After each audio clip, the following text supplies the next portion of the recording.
Aloha kako. Welcome and good evening. My name is James Eustace, and I'm the president of the Waimea Community Association. Thank you to those joining us online tonight, and welcome to our virtual candidate forum series leading up to the general election on November 3rd. Tonight, we are joined and grateful to be joined by two of the candidates seeking your vote for Hawaii County Council District 1. I encourage you to follow the Waimea Community Association on Facebook, Instagram, and YouTube. You may also find relevant information and resources on our website at waimeatown.org. We strive to keep our accounts active and up to date.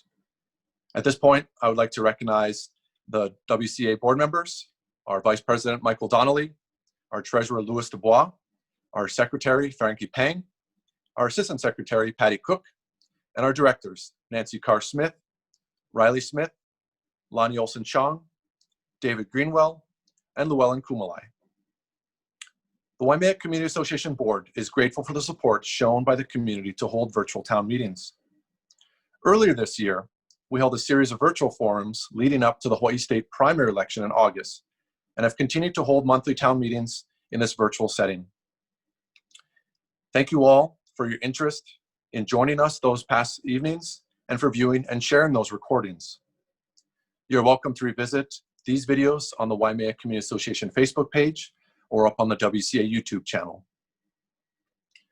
The Waimea Community Association is a nonprofit organization that strives to promote open participation by all of the Waimea community, develop leadership, and support the smart growth of the region.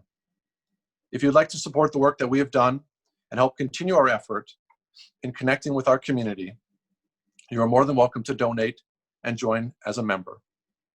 If this is something that interests you and you would like to receive more information, please email us at waimeacommunityassociation@gmail.com or visit our website, waimeatown.org, to download a membership form. And you're welcome to mail these forms and your annual dues to the Waimea Community Association at P.O. Box 2622, Kamola, Hawaii 96743. This information and more can be found on our website, waimeatown.org. Your contributions and membership allow us to reach out and connect with the community in this setting and support the work the Waimea Community Association has done over the past 60 years. Mahalo. Before we move into the main portion of tonight's meeting, I would like to take a moment to present you, our viewers, with some information related to the upcoming general election on Tuesday, November 3rd. Once again, this is an important election which will be determined by you and Hawaii State residents through the mail ballot process, as we experienced with the Hawaii State primary election.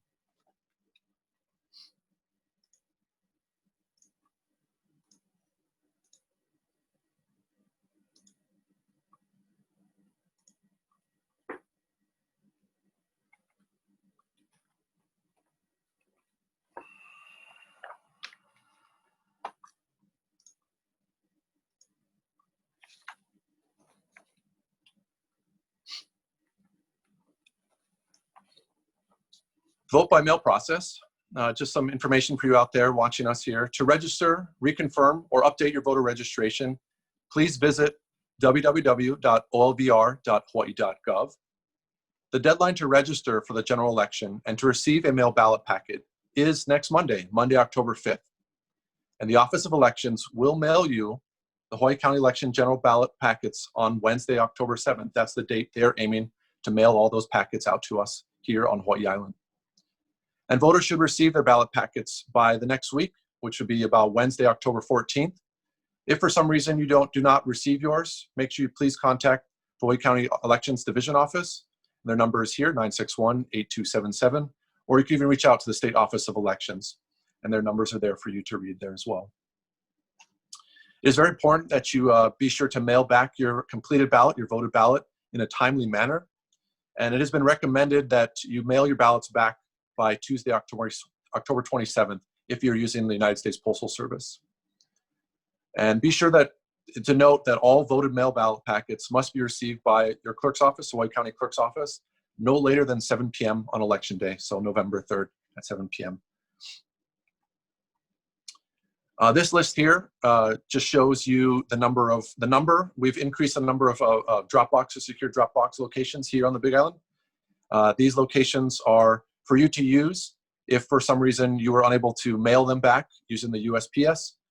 So please find one of these secure drop boxes around the island. These boxes are open 24 hours a day, and they will start being utilized between October 14th all the way to Election Day on November 3rd through 7 p.m. So that's another opportunity for you to drop your mail ballot packets off.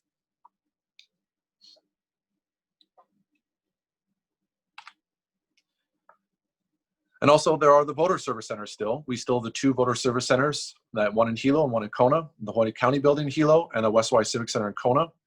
And the voter service centers provide accessible in-person voting, same-day registration, and the collection of voted ballots. These voter service centers are open 10 business days prior to the election, and they're even open on Election Day. So they will begin opening on October 20th and will carry out through November 2nd with the specified hours there of 8 to 4:30, except for Sunday. So they'll be open Monday through Saturday, except Sunday there. And then once again, it'll be open on Election Day on November 3rd, but those hours differ. It'll be from 7 a.m. to 7 p.m. So that's another way you can go and walk in and vote, or you can also drop off your mail ballot packets there. Please be sure when you go there to have your driver's license ID or a state ID and knowledge of your Social Security card and number there. So just important notes here about voting here. So you want to be sure that your vote counts. So make sure that you turn your ballot over and you vote on both sides. We're going to see a number of things on the ballot this time around, a little bit different than the primary, especially the charter amendments and the proposed amendments there. You must also sign the outside of your returning mail-in envelope as part of voter security. And then please be sure to return your ballot in time. And once again, it's been recommended that you mail it back no later than the 27th, or you take it to one of those secure ballot drop boxes or to one of those 2 voter service centers. Now, once again, Hawaii residents may walk in and register to vote or vote on a general election day at either of those 2 voter service centers. But like I said before, make sure you have your driver's license or a state ID and you know the last 4 digits of your Social Security. All this information and more can be found on the State Office of Elections website at elections.hawaii.gov. So that's all there for you as well. And lastly, I just want to talk a little bit about the League of Women Voters and the information that they have up there on their websites. So if you're looking for more information about the candidates as you examine your ballot, as you're going to get it, next week, you're going to start receiving them possibly. You can always visit the League of Women Voters website at vote411.org. And this is where you can find information about the candidates that are seeking your vote and the seeking election. Below that, there's also the voter information guide to the Hawaii County Charter Amendments, and that is the URL link there to that site. The Hawaii Island chapter of the League of Women Voters have also created a voter information guide that will talk about the county charter amendments. And this year, our general election ballots will also include 16 proposed amendments. The Hawaii Island chapter of League of Women Voters have created a nonpartisan guide to these proposed amendments. And this guide will help you better understand the amendments by showcasing subject areas, fiscal impact statements, pro and con statements to go along with that, and even links to pertinent county pages and websites. So mahalo to the League and the League members for your effort in creating this guide for our voters. And if you're looking for more information about the charter amendments, well-known journalist Sherry Bracken was spotlighted the charter amendments on her KWXX FM Island Conversations radio podcast that premiered this past weekend and can now be found up on the kwxx.com website. And Sherry was joined by three League of Women Voters members to discuss the pros and cons of various amendments there. So tonight, as we move towards our main portion here, we're going to be learning more about the candidates that are seeking your vote for County Office District 1. And to give you a little background regarding County Council District 1, the blue area here shows the extent of the district. The district includes a portion of South Hilo, North Hilo, Hamakua, and even the eastern portion of Waimea. So as I said before, the blue area, the light blue up on the top side there represents the extent of District 1.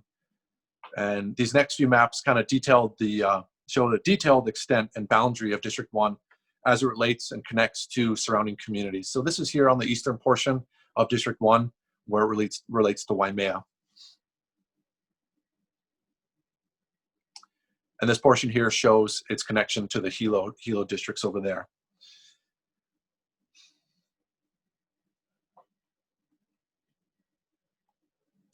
I won't be going through this whole list, but these are all the communities that make up the diverse aspects of District 1. So these are all the communities within District 1 here for you to look at and peruse.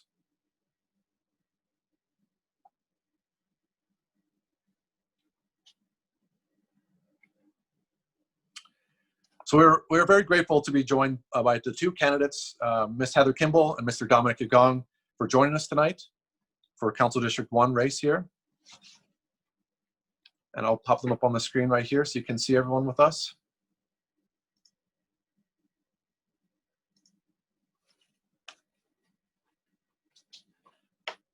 So over the course of this hour, we'll be hearing statements and asking the candidates questions generated by community members.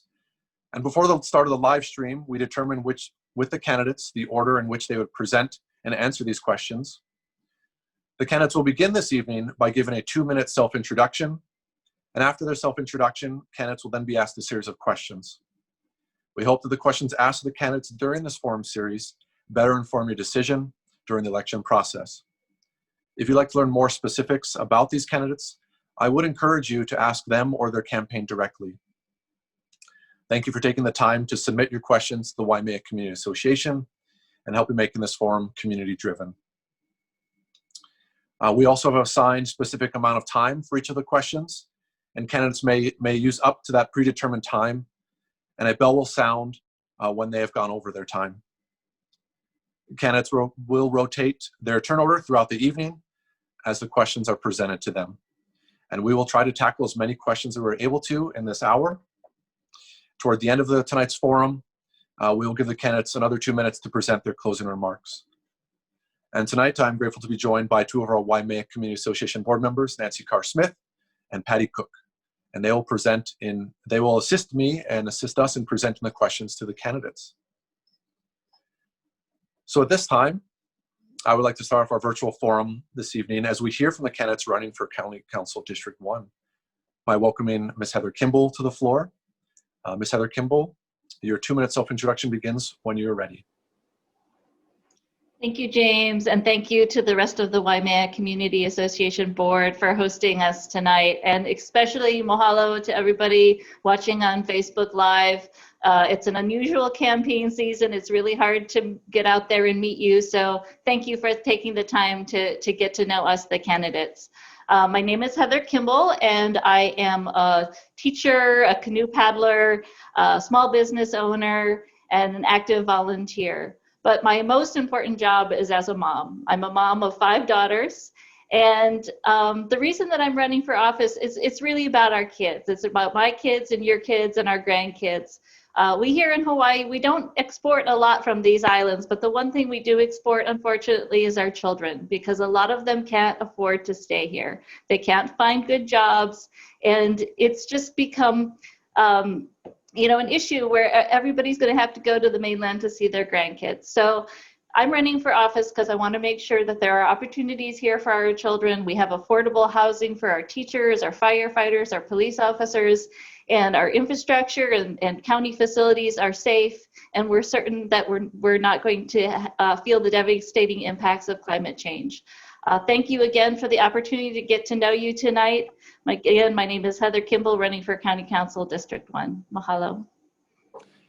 Thank you, Heather. Appreciate that. And next, I would like to welcome Mr. Dominic Agong to the floor to give his 2-minute self-introduction. Dominic, the floor is yours.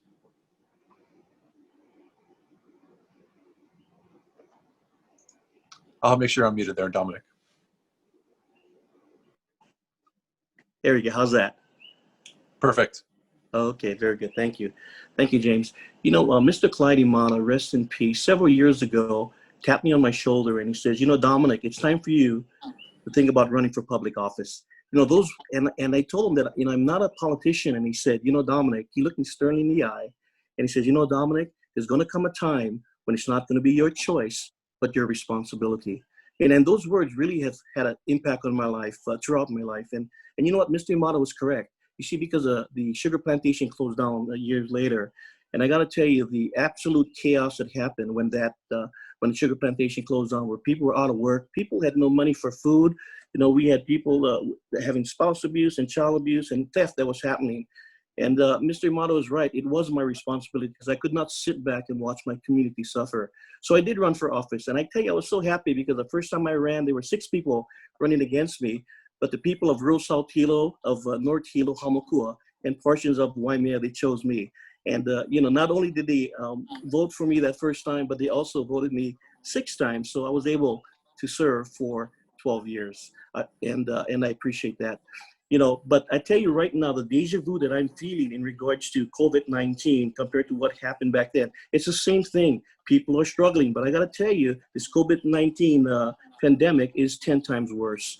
And when people ask me, hey, Dominic, we're glad that you're running, but why are you running? It's going to be so hard. It's going to be so difficult, the budgetary shortfall. And I tell people the reason I'm running is because it is going to be hard. I truly believe with my governmental and my business experience, it's going to be very helpful as we work together as a 9-member council, and certainly work together with our new mayor, whether it's going to be Ikaiko, whether it's going to be Mitch. And I look forward to that. So, one of the things I want to make sure that I do is provide the expertise and guidance and help that will help us get out of this pandemic that is certainly going to be the most difficult time in the county and state history. But I'm very happy to come forward and provide that expertise. And I hope that I get your vote in this upcoming election. Thank you. Thank you, Dominic. So this next portion of the agenda, after we've heard from the self-introductions for both of the candidates here, we'll be joined by our 2 WCA board members, and they'll be presenting the community-generated questions. And once again, candidates will be rotating their order in which they respond. And the presenters will also state the amount of time that's allotted for each of these questions. And the candidates will be given up to that amount of time to share their response. Nancy and Patty, thanks again for joining us. The floor is now yours. I'll pass it over to you. Thank you. Thank you. Welcome, Ms. Kimball and Mr. Yagong. Thank you for running for public office and making a significant personal commitment to serving our community and island. And thank you for joining us this evening. Our goal is to give constituents and wider community an opportunity to get to know each of you better, to understand your vision, priorities, and personal areas of expertise that you would bring to serving as a representative on the Hawaii County Council for Council District 1, Waimea Hamakua. We hope this opportunity will help voters make a more informed decision in the general election on or before Tuesday, November 3rd. As a reminder, candidates will rotate turns as we move through the questions. We will also state the amount of time that we're allotting for each of the questions. So the first question has to do with time management, familiarity with council responsibilities. We're going to start with Dom, and you will have 1 minute to answer after I've asked the question. Please share a bit more about your experience and interaction with the Hawaii County Council and county government and the unique communities that stretch from Waimea to Hamakua, almost to Hilo. What prior experience or interactions have you had with the Hawaii County Council? And please highlight your familiarity with this elected position and its responsibilities. 1 minute. Thank you for the question. I guess I have had the honor and privilege to serve for 12 years on the Hawaii County Council and had the opportunity to serve the people throughout the district. And one of the things that has been unique for me and has been really rewarding for me is that I've been able to make friends, lifelong friends, in my tenure as county council member for 12 years. People that I work with in the community, connections that I've made that has allowed me to help serve the community. I find it extremely important that what we do is we go out to the community to hear what their issues are and what's important and what their priorities are, and certainly I do it. Now, in terms of interacting with the county council, being a council member, obviously I have to work with each of them on a daily basis while I was on the council. However, I will tell you that being that I was out of the council since 2012, I've been very in close touch with the people that are on the current county council. In fact, many of them do call me, and simply because there are issues that they face that we talked about back in the time that I was on the council. So I've been able to share my experiences and my thoughts that has, I think helped them in their decision making. So, although I've been out of the council, I've been very involved, not only with the community, but also with the council members. Thank you. Thank you very much. Heather, you need Hi, thank you. you good? No, I'm good. I'm good. Thank you. A question. One of the things that I can say is that I've been out on the ground here campaigning and in the community actively in a political capacity for the last 5 years. And one of the things that I've found is that a lot of the issues that impact people most directly are issues at the county level. There are the roads, the bridges, community facilities, it's police and safety, and now it's dealing with the impacts of COVID-19, making sure there's enough PPE, making sure that there's contact tracing and that people are quarantining properly. So it's that direct contact that I've had in the last few years that really led me to run for council. I think that in council, you can have a lot more impact much more quickly. The thing is we have a lot of great plans out there. There's urgency to act now. And the council with 9 members is just much more nimble than any other governmental body. There's so much that I'm looking forward to doing in this position. And I think that the other council members are going to be wonderful to work with. And I look forward to working with whoever comes out as the winner in the mayoral election as well. Thank you very much. Thank you. Shall I go ahead? Thank you. Thank you both for joining us this evening again. If elected, you will carry the responsibility of supporting the diverse communities that we've talked about already, from Hamakua all the way to East Waimea. Please share the top 2 focus areas or concerns that you have for District 1 and your solutions or approach to these issues. And please be specific. First, Heather, we'll hear from you. Thank you, Patty, for the question. Obviously, over the short term, the clear issue is going to be protecting health and safety of our residents. And I've already mentioned PPE, contact tracing, and proper quarantine procedures. The next thing that I think is going to be the priority is getting people back to work. I mean, the economic impacts of this shutdown have been devastating to our community. We have areas that have as high as 40% unemployment. So if we're looking at getting people back to work, I think there's a 3-tiered process.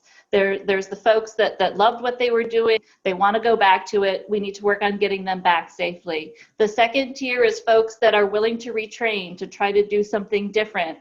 And I really like some of the programs out there that are addressing multiple needs, and that they're getting people back to work, but they're also doing other things that we need to do in our community, like natural resources management, or putting in septic tanks to replace cesspools. And then the third opportunity is we've really seen during these COVID times, people relying on hobbies, going out and hunting, contributing and volunteering in their community. How do we turn that care work, that volunteer work, those hobbies into paid actual work? And so, that's really going to be the priority when I first get in office. Downstream, it's affordable housing, it's mass transit, and it's making sure that all of our infrastructure is safe and is being properly maintained. Thank you, Patty. Thank you. Are you good, Don? Hi there. Patty, hi, Patty. Could you please repeat the question? Yes, the real question is to share your top 2 focus areas or concerns for District 1 and your solutions or approach to these issues, and being specific, please. Certainly with the pandemic that we have, that obviously is a big concern. However, the question is, how do we get out of it? And what COVID-19 has brought to us is such a difficult time in regards to our economy. And you talked about the relationship between our diverse district. I think I certainly am on the same page as your representative in District 9, Tim Richards. He is, I think you should call him Tim Agriculture Richard, because he is so in tune in how important agriculture is, not only to dealing with our economic downfall, but also our sustainability. And he and I share that same importance of what agriculture will mean to our district. Certainly I believe that Hamakua can be the breadbasket for agriculture throughout the state of Hawaii. And that's going to be a very strong focus. There's a lot of things you need to focus on, but I will tell you my number 1 priority will be to getting a lot of these fallow lands in Hamakua. We have these lands that are just laying fallow, that have been fallow for years, and we need to get people back on the land. We need to get the land producing food. We need to get the land producing income for people. When you take a look at what's happening with the 46% increase in shipping, and the cost of food that's going to rise high just because of that. If we don't start talking about sustainability, but more importantly, doing something about it, we can be in a very in a heap of trouble. And that's where, focus on agriculture and hopefully partnership with Mr. Richard is going to bring a lot of good things to the people of the County of Hawaii. Thank you. The next question has to do with the economy. In light of the destructive economic impacts of COVID-19, how would you move Hawaii Island toward a more diversified economy, and how might this translate to improving our local job market? Please provide specific examples of what you would do as a county councilor to rebuild our economy. We'll start with you, Dom, and you've got 90 seconds. Okay, thank you. First of all, I think we all need to focus on diversifying our economy so that we don't have all eggs in one basket. And that's certainly something that we need to do and need to do today. However, I do want to say something that's very important to me, especially for the district of Hamakua, the people that I represent. When the sugar plantation closed, so many of our workers, our employees, our residents went into the hotel industry, many of them. And now we have over 4,000 people unemployed, many of which is from our district. And when I hear people talk about diversifying and getting away from tourism or not funding tourism, I think that would be a big mistake. When you talk about diversifying the economy, some of these things that we will put in place will take time to build. It'll take, for permitting, for investment, for approval. But tourism, the infrastructure is here. And unless we get our people back to work now, when you have people standing in line, at 5 o'clock in the morning for an 8 o'clock pickup of a food basket, for Pete's sakes, when you have people you have 400 pounds of hamburger in 20 minutes, it's gone. People need help now. And I just wanted to say, let's not forget our folks that are in the hotel industry. It's so important that we don't forget them. Thank you very much. Heather, diversifying economy, job market, and specific examples of rebuilding the community. Yeah, thank you, Nancy. I mean, it's a challenging question. How do we diversify our economy when we've had, this dependency on tourism for so long? And this is the third time that we've had the tourism industry kind of drop out and people lose their jobs and our economy stall. And I think after 3 times, it's kind of like, okay, the light bulb's got to go off and we need to look at other things. Now, I will respond to what Dom said. Tourism is always going to be an important part of our economy, and it does provide benefits both to us and our local community, but also for the people that come here. And I'm really excited. I've been in several conversations with folks from HTA, and what they're really focusing on is on a different kind of metric with respect to tourism, not just how many dollars come in and how many people come in, but the actual quality of life here for the folks in Hawaii and the quality of the visitor experience. And I think it's important that we reframe the industry that way. But as far as looking at other areas, we have the agricultural area. We also have the opportunity to be more involved in remote work. We are a centralized location for the Pacific, and so there's many things that we could do to be part of a global community. And one of the things that I like about that is that provides good paying jobs for our kids so that, again, they can stay here and remain part of our community. There's other areas in terms of climate change, looking at how we develop renewable energy, doing reforestation efforts, better water management. There's many things that we can do, but it's all going to require investment. And I hope that there are more questions about agriculture, because I would like to expand on that. I think we all agree that I read on a time, but give me a chance to talk about ag. Mahalo.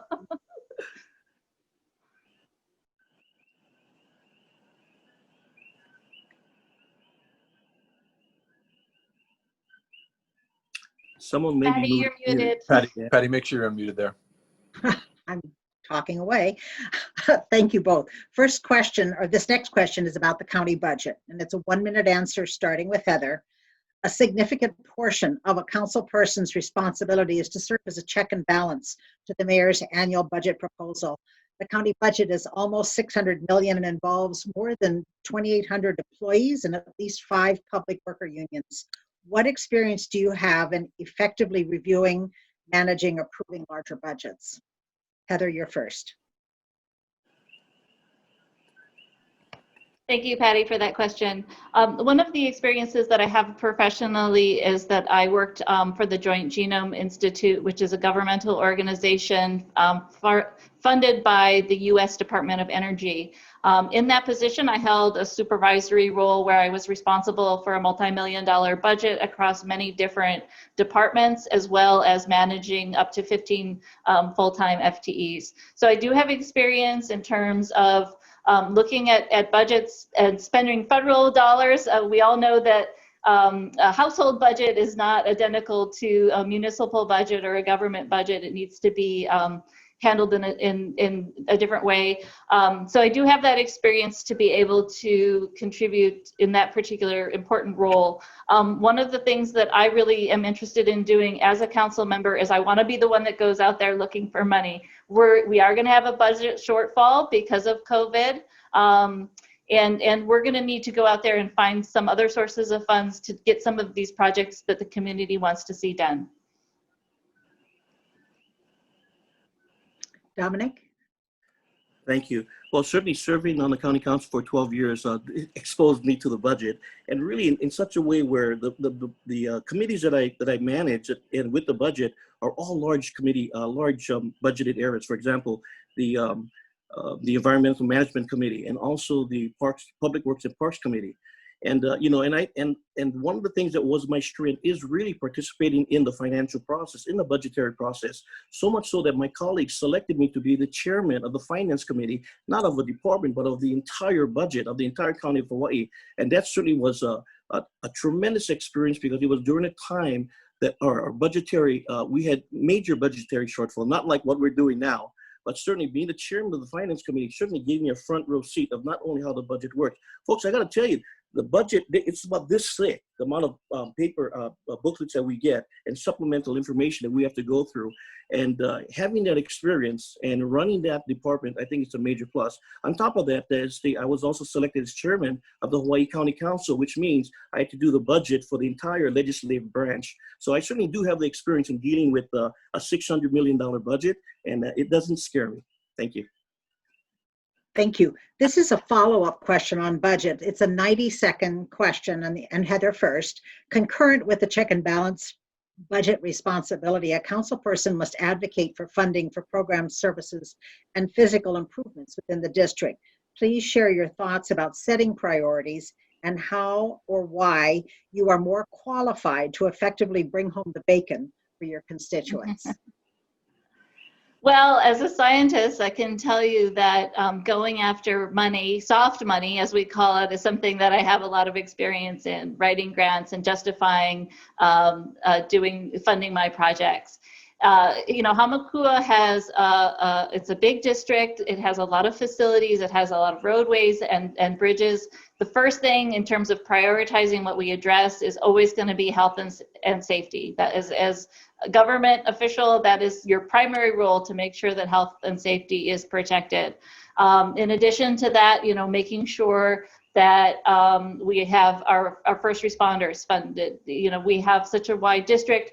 That middle portion is pretty far away from both North Hawaii Community Hospital and Hilo, so we want to make sure that we have folks there that can take care of our residents in that area.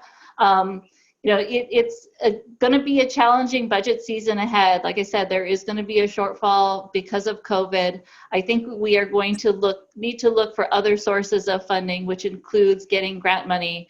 And one of the things that I would like to do in my first term is make sure that we have a specific grant writer that can go out there and help research and write the grants, but also do all the mandatory reporting. That's always the difficulty with these federal grants or state grants, is making sure that you keep up with the mandatory reporting during the period of the grant expenditure. So that's one of the goals that I have if elected. Thank you. And Dominic? Thank you. One of the things that we need to understand as council members, we are in charge of the entire county budget for the county of Hawaii, along with the mayor. And one of the things that we have to always have is constraint, and we have to be able to prioritize. Right now, we have over $303 million worth of projects that's already on the capital improvement list. These are projects, many of them have been sitting there for a while. And the reason for that is council members come in and, as you mentioned, Kat, Patty, you want to bring home the bacon, right? And what we start doing is bringing all these projects because it's fancy, it's exciting, and you can put your name to it. But the bottom line is that type of thinking has really cuffed our hands, because now we have facilities that are completely falling apart.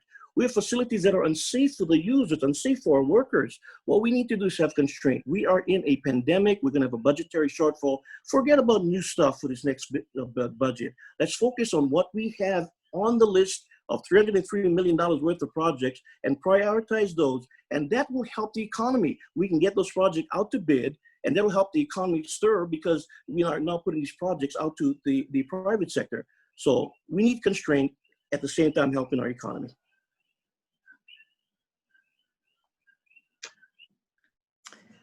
All right, the next question has to do with energy. How will you, as county councilor, help Hawaii County become self-reliant, energy self-reliant, and reduce our dependence on fossil fuel? How do you envision this to be funded, and what would be the cost and benefits to residents? It's a 90-second answer, starting with you, John. Thank you. I'm a very big fan of photovoltaic. I think we have the resources of the perfect weather here in Hawaii that will allow us to move, towards that 100% renewable goal that we have in 2045. And I think a big part of that will have to be solar, because it does a lot of different things. And not only does it move us away from fossil fuels, but it provides jobs for people. I'm in a property management company, and many of my businesses, through solar installation, not only help move us away from fossil fuels, but they help bring the cost down for people. It's amazing how solar installed in a household will make a big difference in your own personal budget. And one of the things that I'm thinking about, and I'm testing the water on this, is we are the approval process for development. We are the approval process for buildings. We control that.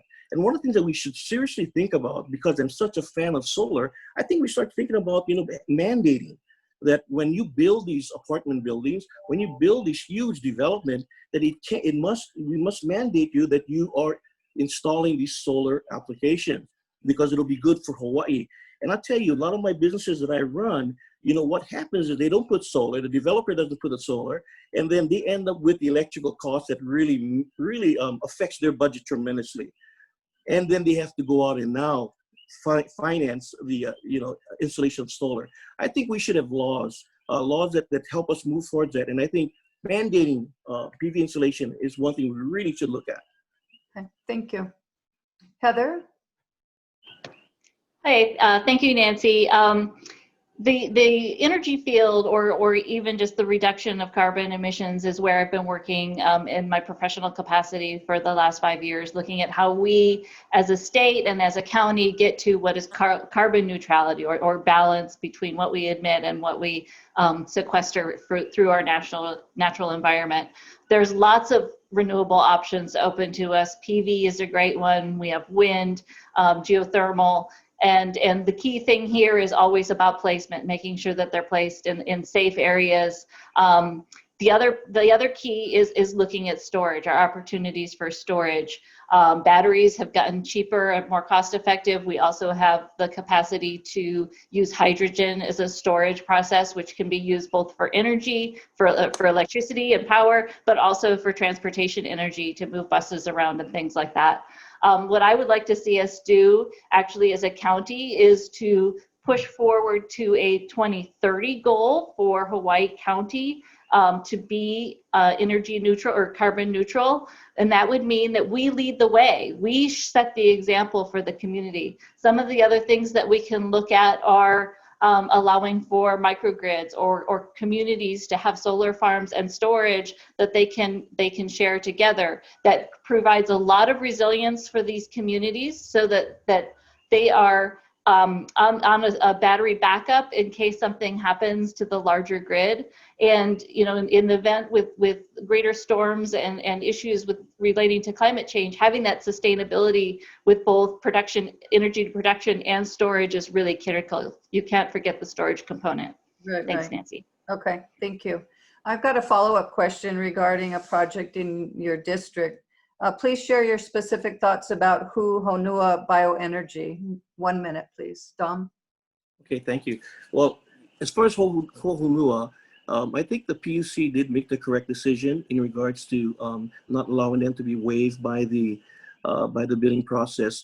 You know, one of the things that is a bad distinction for Hawaii is it's a difficult place to do business, and one of the reasons for that is high energy costs. We have the highest energy costs in the entire nation, and so we, you know, the PUC, you know, their mission is to look out for the ratepayers. And I certainly, when you compare 22 cents to 9 cents, you know, that eventually is passed on, or whatever costs is passed on to the ratepayers. So I certainly think they did the correct thing in terms of that. Now, I do know it's at the Supreme Court, and we'll see what happens with that particular ruling. But I do believe that you know, Hawaii does need to be in a position to lower our energy costs to help with our economy. Thank you, Dom. Heather? Thank you, Nancy. Yeah, again, the Hu Honua project, the main issue there is that the cost is of the energy produced is going to be twice that as what we can get with solar plus storage.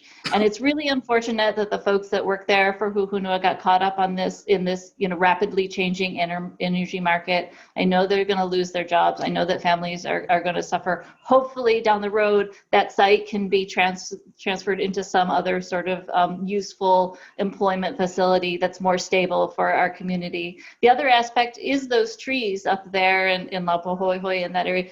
The folks there don't want to see those trees stay there, and they're getting to a size, one, that they're not going to be possible to harvest them mechanically anymore, and two, they're going to start self-thinning, which means that, you know, those ones that are close to the highway, the close to the power lines, they may fall over and give us trouble. So whoever is elected to this position, we are going to have to work with the landholders to start dealing with those trees and making sure that we're protecting health and safety there as well.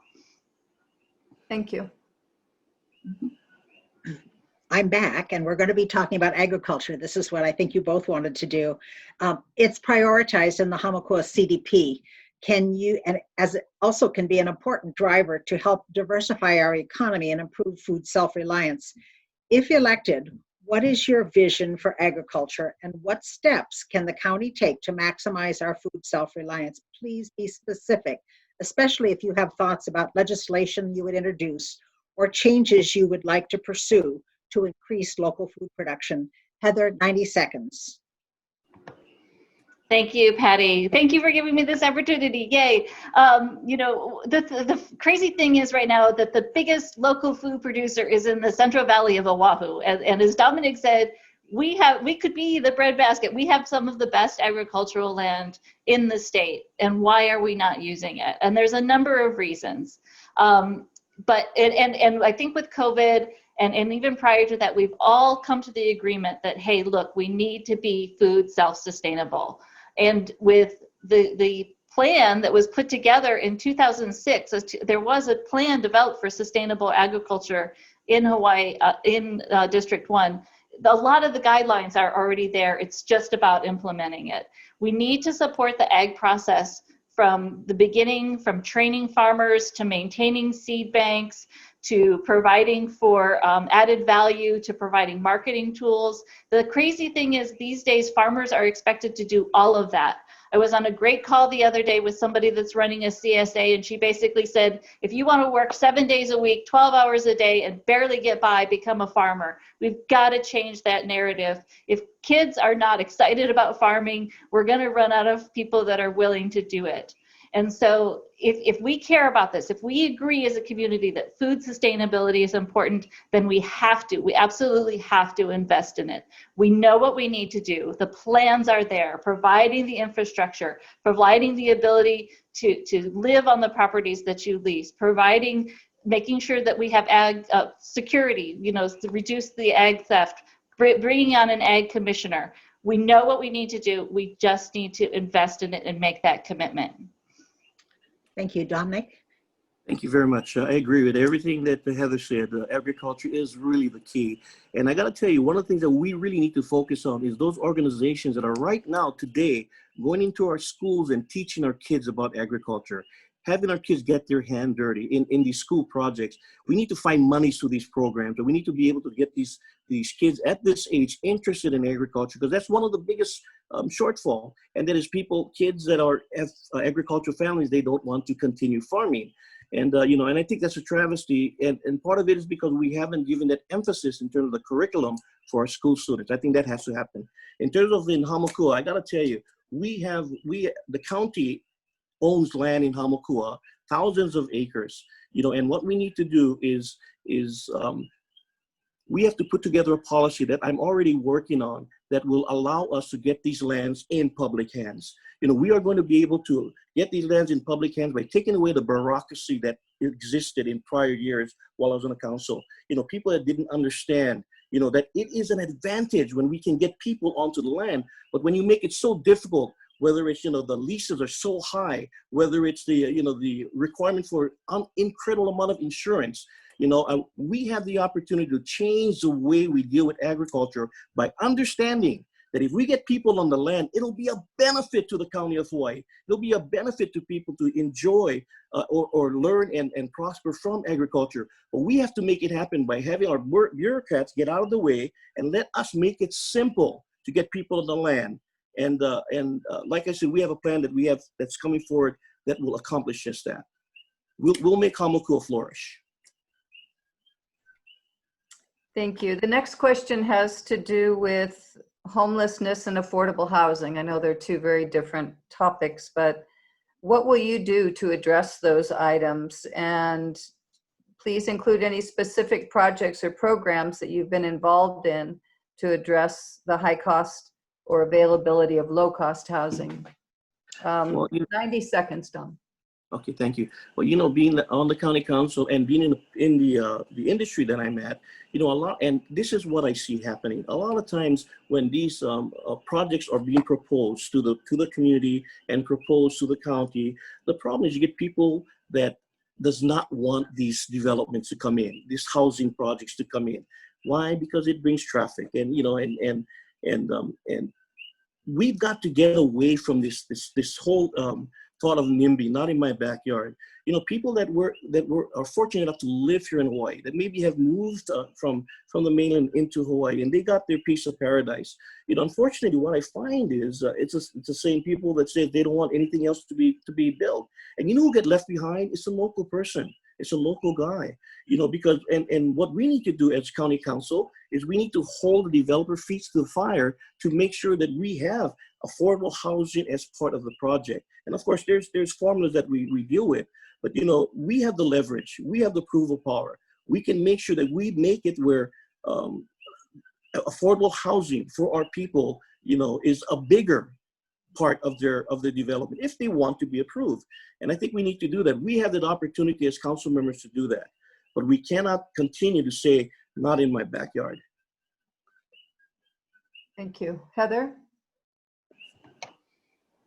Thank you, Nancy. I'll talk about the homelessness issue first, just because I think that's, we've seen that increase happening. At least I have around my area. There used to be a couple of people and you knew them by name and you'd give them your, give them a hamburger or something like that. Now they're just all over, and we really need to be compassionate.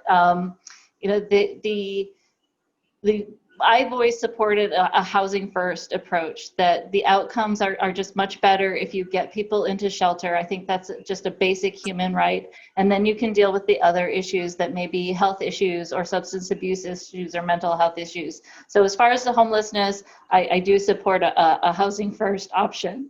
As far as affordable housing, which is a whole different area, as you said, I've been working, for the past year now with the Vibrant Hawaii Housing Coalition, talking about different ways to develop more affordable housing. We're going to have a shortfall by 2024 of almost 13,000 homes, and that's going to continue to grow. We are a growing county. So one of the things that we need to look at is areas that are already properly zoned, that are close to infrastructure, so that the costs are brought down for the developers. And I do agree with what Dominic is saying, is that we have the right to hold developers' feet to the fire to really negotiate the best deal when we're developing these homes. And we need to make sure that we're developing at all price points so that we have, the very affordable units, and then the workforce housing level units, the ones that are there for our teachers, our nurses, our firefighters. There are plenty of areas in near workplaces, near infrastructure that we can use to develop affordable housing. Thank you. Thank you. Thank you. The next question has to do with planning and county or community infrastructure. For starting with Heather for 90 seconds, if elected, what capital improvement projects would you pursue for the benefit of District 1? So there are a number of capital improvement projects that are already in the works. A lot of them have kind of stalled until we know what the next administration is going to do, who it is, and what their priorities are going to be. And also, based on what we're looking at as far as budget moving forward. Some of the key ones are the 2 pools, finishing up the pool there in Honoka'a, taking care of some of the issues that are easily fixable at the Laupahoehoe pool so that those can be functional again for our community. Making sure that we open our 2 parks that have issues with their bridges and the roadways there. The other thing that I'm particularly concerned about is that all of our public facilities are ADA accessible. Making sure that our community facilities are accessible is not just a basic, it's a basic civil right for the members in our community to have access to all of our facilities equally. So those would be the first priorities. Moving downstream, we've talked a little bit already about agriculture, so having some of the commercial kitchens that we've already set up as a county, making sure that those are working and are there to be used to create added value products for our agriculturalists. I think those are some of the other things that we can invest in down the line. Thank you. Dominic? Thank you. As I mentioned earlier, we have over $303 million worth of capital projects on our list already, and it's over a 6-year plan. And luckily for us, I will say that many of those projects are in Hamakua, and yet at the same time, you got to ask yourself why haven't they addressed those? And many of these are infrastructure, many of these are buildings, and these are facilities again that just have been neglected. And that's where, when you ask me what new capital projects, I'm going to try to hit home with the council members if I'm elected and let them know that we need that constraint and we already have projects that we need to take care of instead of trying to bring in more projects. When it comes to the funding, these are funded by, the general obligation bond, state revolving funds, and certainly your real property tax. We all know all of that is going to be less this upcoming budgetary year. So again, live within our means. We need to live within our means. You don't go out and buy a brand new car when not only is your car working, but it's just not in the budget.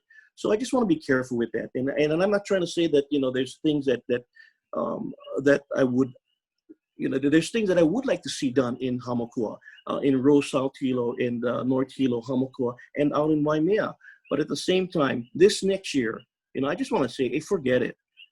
Let's be prudent and let's be realistic, and let's really get these. And these projects are shovel ready. You got these projects that are ready to go.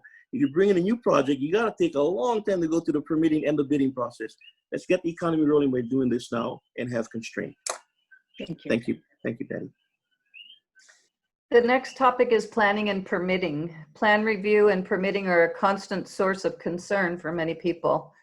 Also of concern is the in-progress updating of the county general plan and how this relates to CDPs.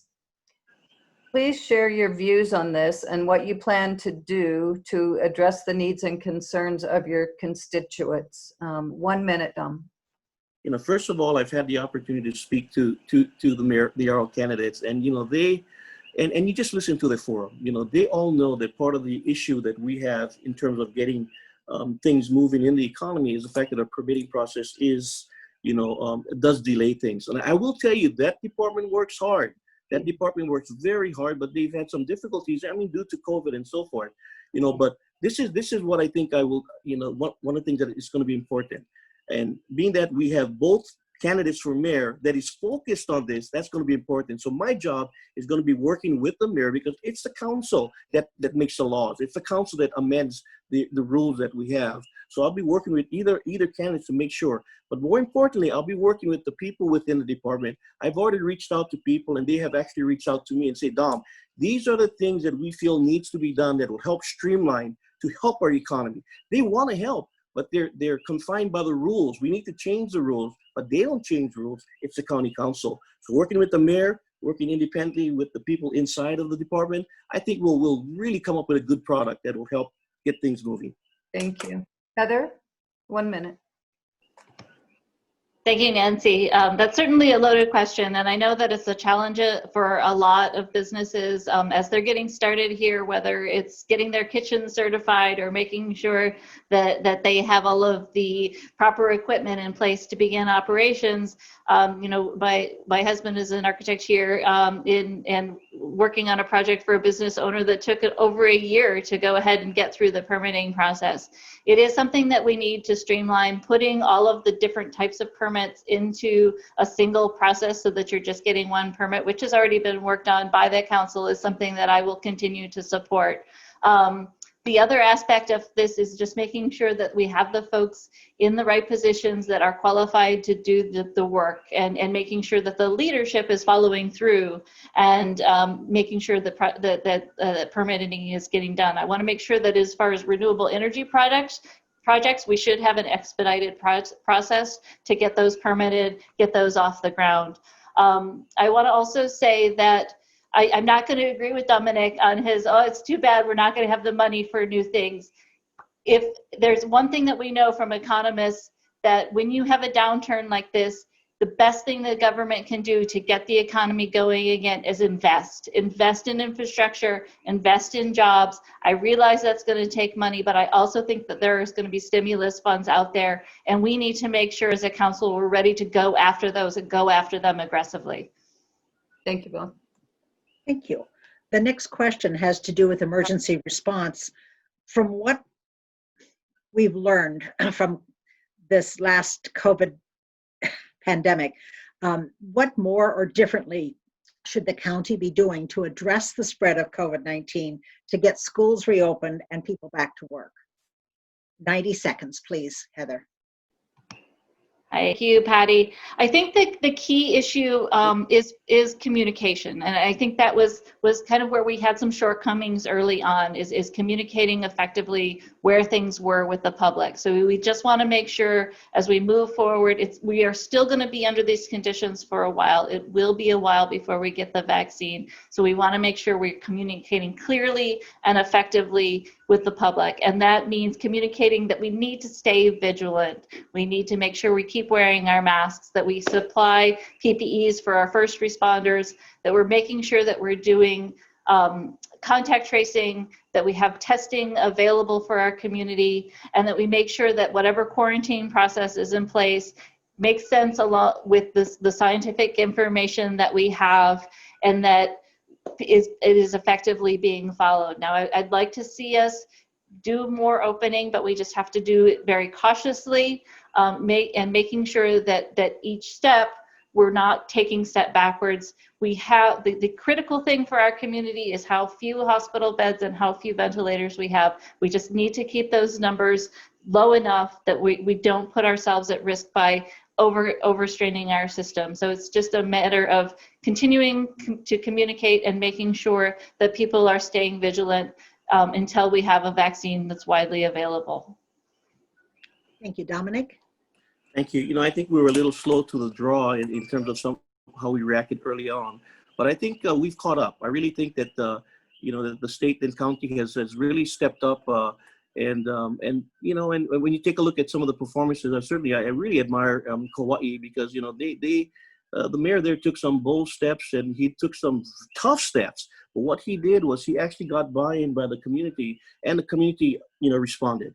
And that's what we need to do. When you think about it, I don't care where you are in the world in dealing with COVID-19, boy, what the CDC in the world is telling you, there's 4 things you got to do.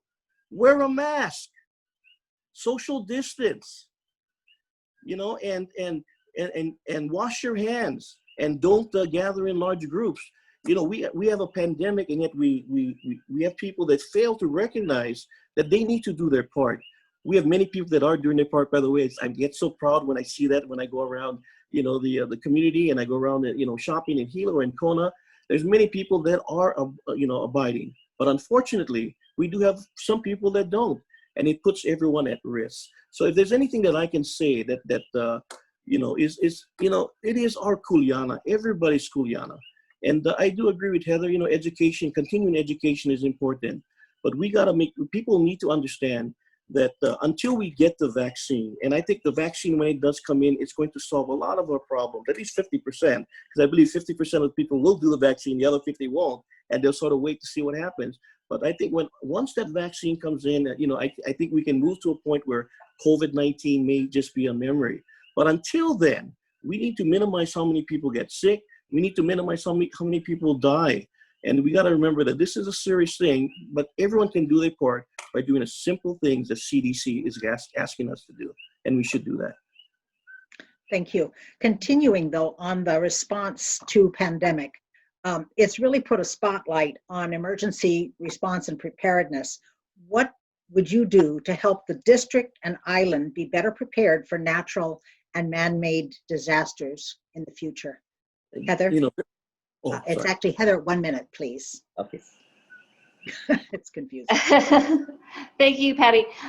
This is particularly pertinent for our district because it's such a geographically large district, and then you have each of these small communities that any one of which could get cut off at any given time due to some sort of natural disaster. And so one of the key things that I would like to do as a council person is to make sure within each of those communities, we have a resilience hub where folks have access to medical equipment, non-perishable food, energy that's generated by solar and battery storage, connectivity, that's going to be key. Also that we build those networks within each of these communities so folks know who's a medical doctor, who's a nurse, who has, CERT training, to make sure that each community in and of itself is somewhat safe, somewhat self-sustainable until emergency responders can get to the area. It just makes good sense in terms of protecting health and safety. Again,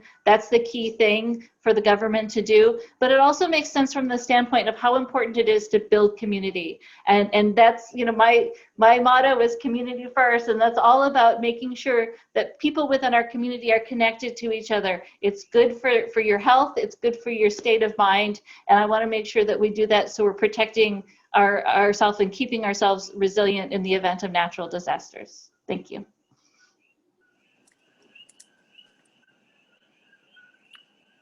Is it me? Are you muted, Patty? Sorry. Actually, the question was for you as well. And that is, what would you do to help the district and island be better prepared for natural and man-made disasters?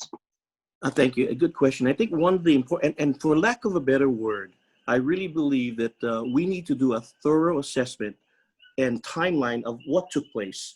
And coupled with statistics and coupled with people that are in the first responder field, having feedback from them, because what we need to do is learn what we did incorrect, learn what we did wrong, learn what we did right, and put together a plan that brings all different people in. And I'm talking about people from the medical field, people that are first responders in communities. I'm talking about the schools. I'm talking about people in business. We need to really get an audit and bring people together that help us assess how we can be better. Because this is not going to be the first. I hate to say this, but not going to be the first pandemic, and certainly it's not going to be the last emergency. And by the way, while we were on, I don't know if you folks noticed, but there was a large earthquake that was happening right when we were doing this thing here. So.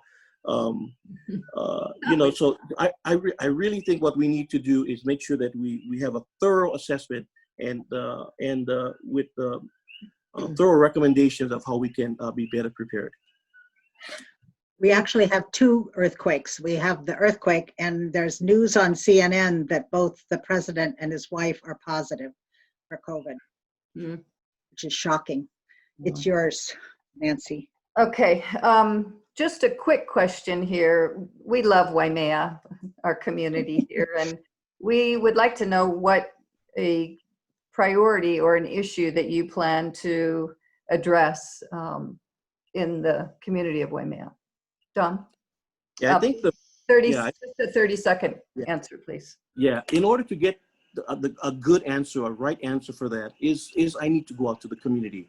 If I'm elected, Waimea, although I don't like the way it's redistricted, although I love the people of Waimea, I've got great friends in the area that I represent, but I don't like the way the district is cut off. It's like cutting off Honoka right in the middle. I believe Waimea should be with Waimea, and nothing to do with the people. I love the people there, but what I will do is not only come out to the community, but work very closely with Tim Richards and make sure that, hey, if there's something that we can companion it and work together to solve an issue or to bring something that will be beneficial for the area, I'm more than happy to do that. Thank you, Don. Heather? Hi, thank you, Nancy. Yeah, I mean, Dominic is right. Whoever is elected is going to have to work closely with Councilmember Richards. I think a couple of things that I would want to work out in Waimea. Your affordability of housing is really 2-bedroom for 2,500. That's a lot. You also have connectivity. We want to make sure all those kids as long as they keep distance learning. I want to make sure that they have access to the internet. That's going to be critical. We don't know how long this is going to go on. Senior housing. I know you have some. That's beautiful. We want to make sure that's protected and maintained, but also add additional housing so seniors can age in place where in the community where they would grow up. So those are some of the priorities I have up there. Thank you very much. Thanks, Nancy. And we'll go to Patty with the next question. Yes, I think I'm a little distracted. If this is about solid waste and recycling, 1 minute, please, starting with Heather. Recycling has almost come to a halt here on Hawaii Island. What is your plan for supporting a robust and sustainable recycling and refuse program that meets the needs of our community? 1 minute, Heather. Hi, yeah, that comes up a lot as a key priority concern for folks, especially as their plastic is piling up in their carport because there's no place to take it. The order goes reduce, reuse, recycle, and recycle is the last thing. That's the last step. I also think we should add to that rethink and repurpose. And the first part of that is we as consumers need to rethink what and how we purchase. We need to look at making sure we purchase things that have less waste. Don't buy a thing of 6 yogurt containers, buy one big one and then reuse that container to store your leftover chili, right? And then we want to think about how we can just overall reduce the use of single-use plastic items. I do support banning, single-use utensils, straws and whatnot in our county, as some of the other counties have done. We also need to give more opportunities to repurpose and reuse items. An additional thing, if I've got a couple seconds here, I want to talk about is a point of sale fee for some of the larger items that would pay for their proper disposal, particularly automobiles. We see a lot of them burnt out, lying around. Instead of having everybody pay additional with their registration so that we're punishing everybody for a few bad actors, I want to associate with that fee at the point of sale and have that transferred with the vehicle. But that's something you can call me about if you want more details on. And Dominic? The beautiful thing about trying to get recycling back is that we don't have to reinvent the wheel. I think we had a wonderful program run by very wonderful people, that did well in all of these different transfer stations, and gave people the opportunity to recycle. So what we need to do is prioritize. As a council, I gotta tell you, I'm sure that many of the council members, current council members, have certainly heard it from the community in regards to losing the green waste and losing the opportunity to recycle at these convenience centers in the community. And so I think we just need to go back and relook at that and ask ourselves, is it a priority? And I believe it is. And the second thing I do want to say that I don't believe that, having the County of Hawaii transfer its trash from Hilo or from the east side of the island to the west side of the island is efficient. I don't think it's a good idea. I think what we need to do is really focus on how we're going to address the fact that, we cannot continue to do this because it's not economically feasible. When you think about the fact where, Puna is the fastest growing, it is the fastest growing, district here in the community. So the population will continue to grow. out in that area, and it's going to continue to grow in West Hawaii. You're going to need that space, ladies and gentlemen, up in West Hawaii. And you know what? We need to, make sure that we don't take our trash from the other side of the island all the way to Kona, and all the way to Honolulu, and think of the money that we will save when we stop doing that. When we find technology to station in Hilo. Thank you, Dom. So we're going to just take maybe 2 more questions here. I know we've kept you on a little longer than we promised. So Nancy's going to ask you 1 more question, then Patty's going to ask you 1 more question. So Nancy, if you could ask public safety. Yes, the next topic is public safety. In light of the ongoing protests and vigils happening here and across the country, addressing disparity and inequality within our communities, how do we work with our police to create and maintain a culture that preserves the spirit of aloha and provide the highest quality of police service partnerships within our community? 90 seconds, please, Dom. Okay, thank you. Well, first of all, let me just say that it's very disheartening when you see what took place or what is taking place and continue to take place, in the mainland. And when you take a look at that, then when you hear the horror stories and you see the things happening live and you see, how people are being treated disproportionately, especially people of color, it's very disheartening. And but I will say that I don't believe that type of problems, exists here in Hawaii. We have a diversified group of police officers, and I just want to say right off the bat, I support our police officers, and as far as I'm concerned, we don't have the type of disparity or the type of prejudice that you see that's happening in the mainland, and I feel good about that, and I feel good about the fact that all the officers, I just had to come here to my house today, not to my house but to my neighbor's house. And and the way that they handled the situation here was just so professional, so much aloha. They don't walk in there with their guns drawn or their hands on their gun. They walk in there, with very professionally, but with aloha and care. So as far as I'm concerned, all of the relationships that I've had and all what I've experienced with the police department, I put I take my hat off to them. I think they're doing a wonderful job, and I think we need to continue to support them. And please, people here in Hawaii, let's not, put everybody in one. I mean, there's always bad eggs. We all know that.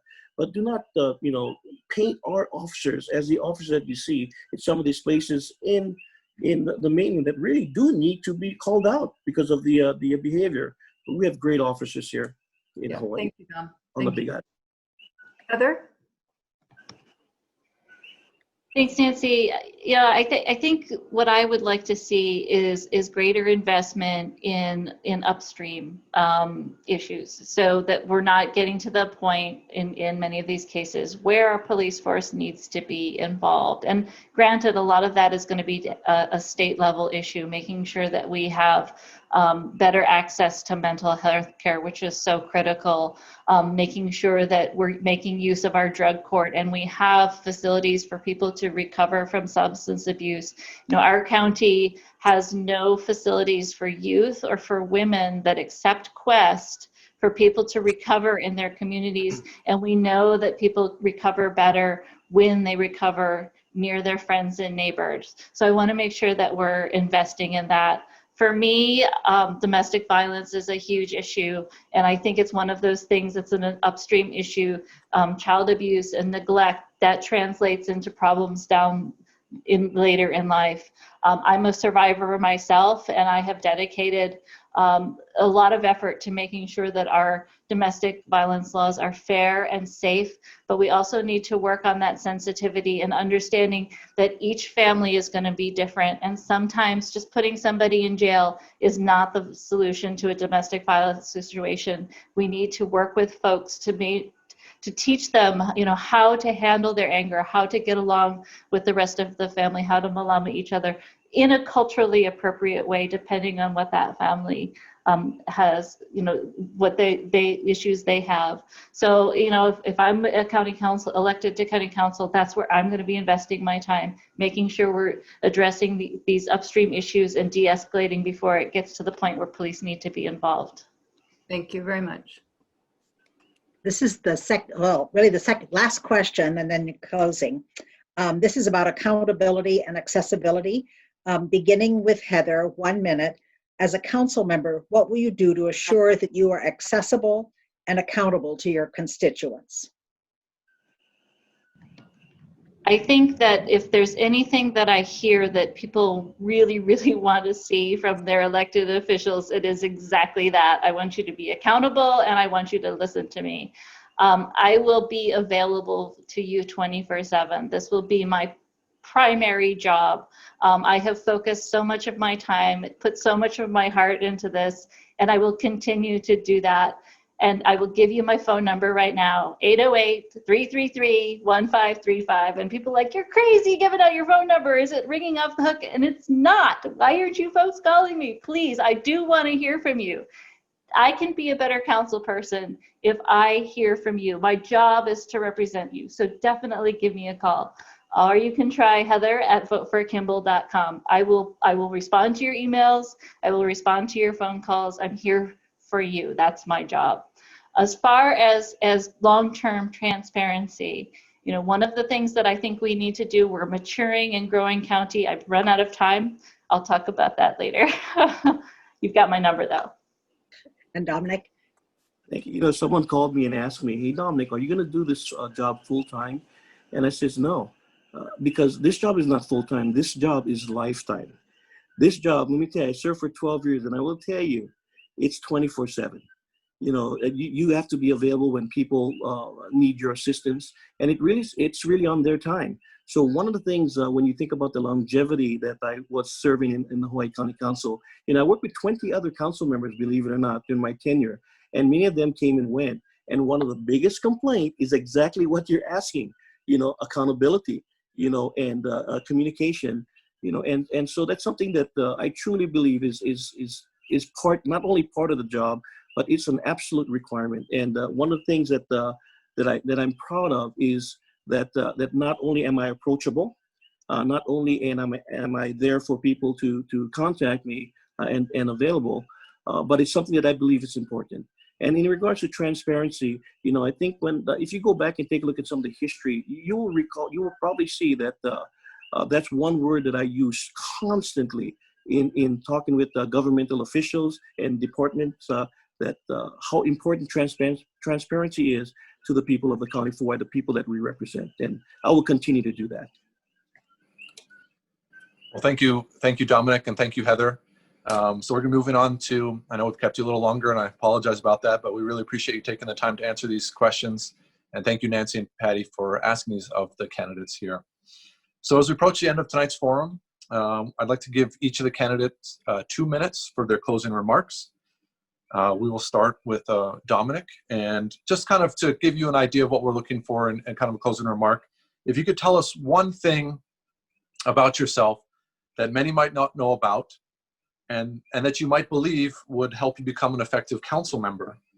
And also possibly please share why you believe you are best suited to serve as a Council District 1 council member and representative there. So Dominic, we'll start with you for 2 minutes, and then we'll go to Ms. Kimball afterward. Well, let me answer it this way. When I was on the county council, in the Hawaii Tribune Herald, there is an editorial section, and many times in the editorial section, they would have a cartoon, and the cartoon reflects what's happening in the day, during that period, what's important. And one of my proudest moment, I think, was when we had a cartoon that basically had Billy Kinoy. And the reason I knew it was Billy Kinoy is on the back of his aloha shirt, it said Kinoy. And what Billy was doing is he had a wad of magazine that was wadded up, and he kind of held it in his hand and shook it and like he was trying to hit something.